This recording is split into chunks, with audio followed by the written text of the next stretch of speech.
घरातली सगळी कामं आवरल्यानंतर ना एकटीच बसल्यावर आपल्याला काहीतरी खाऊशी वाटतं, हो की नाही? आणि आता उन्हाळा एवढा वाढलाय ना, या उन्हाच्या कडक उन्हामध्ये ना थंडगार नैसर्गिक आणि हेल्दी खायचं असेल ना, तर खजूर मखाना कुल्फी ना हा एक परफेक्ट पर्याय आहे. त्यासाठी ना इथे मी थोडेसे मखाने, खजूर, साखर, वेलची, कोको पावडर आणि मिल्क पावडर इथे थोडीशी घेतलेली होती. आता खजूर आणि मखाण्यापासून बनलेली ही कुल्फी ना चविष्ट तर असतेच, पण आरोग्यासाठी सुद्धा खूप फायदेशीर असते. खजूर मखाण्यामध्ये ना नैसर्गिक गोडवा असतो, त्यामुळे साखरेचा वापर आपल्याला कमी प्रमाणात करता येतो. आणि मखाना ना शरीराला थंडावा देतो, पचनासाठी सुद्धा हलका असतो. उन्हाळ्यात ही कुल्फी खाल्ल्याने ना शरीराला ताकद भेटते आणि डिहायड्रेशन सुद्धा कमी होते, त्यामुळे ना आपल्याला ताजेतवाने सुद्धा वाटत राहते.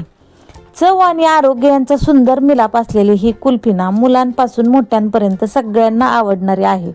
तर इथे ना सगळे मी मखाने भाजून घेतलेले होते आणि ते ना मिक्सरमध्ये मी फिरवून घेतले. साखर, मखाने आणि वेलची मिक्सरमध्ये मी फिरवून घेतलेली होती. तर इथे ना थोडंसं दूध मी कढईमध्ये गरम करण्यासाठी ठेवलेलं होतं. आता त्यामध्ये ना थोडीशी मला इथे ना खजूर घालायचे होते, त्यासाठी ना मी ते खजूर कट करून घेतले. मिक्सरच्या भांड्यामध्ये फिरवून घेतलेले नव्हते, म्हटलं भांडं खराब होईल. तर इथे ना हे सगळं बारीक करून घेतल्यानंतर मिल्क पावडर, कॉर्नफ्लावर आणि थोडीसे ना कोको पावडर हे सगळं मी मिक्स करून घेतलं. आता आपल्याला ना साईडलाच प्लेटमध्ये मिक्स करून घ्यायचं आहे, कारण गरम दुधामध्ये हे डायरेक्टली टाकलं ना तर त्याच्या गुठळ्या होतात.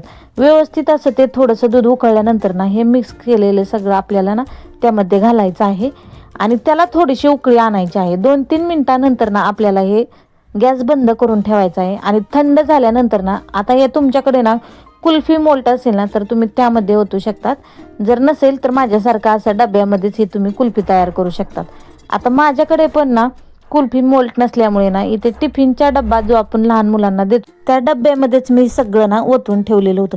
त्यावरती ना डेकोरेशन करायचं म्हणून ना त्याला थोडेसे चोको चिप्स टाकले आणि नंतर ना इथं प्लास्टिकचा एक पेपर लावला आणि त्यावरती मग नंतर झाकण लावलं. अशा पद्धतीने आपल्याला नाही पूर्ण एअर टाईट असं करून ठेवायचं आहे आणि हे ना आपल्याला डीप फ्रीजमध्ये ठेवायचं आहे.